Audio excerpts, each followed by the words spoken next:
Hallie. So it's our understanding, it's been reported that in that feisty caucus meeting yesterday, you stood up and at one point pleaded with your colleagues, everybody stop tweeting. Do you think that what's been going on as it relates to this resolution is creating problems inside the party and is a distraction from what you want legislatively?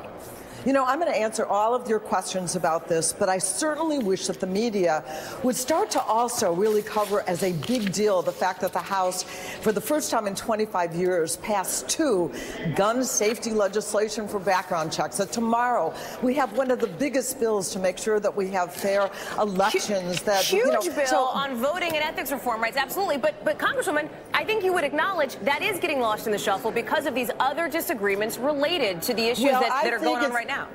I think it's because the press included, Hallie, I'm sorry, also likes to exploit these kinds of maybe more sexy kinds of battles. And it is not a battle. I want to tell you that. I did say stop tweeting in that caucus yesterday because I think that this is not a conversation that we ought to have on social media and in the public.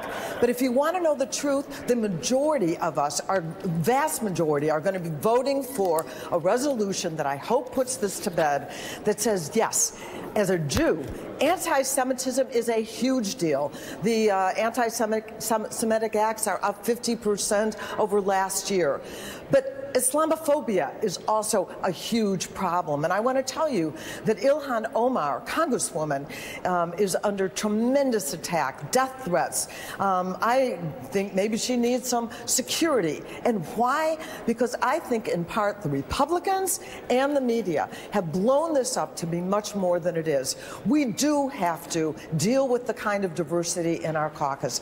But I want to tell you, Ilhan talked to me personally. Yeah, what did she tell you? Do you feel reassured?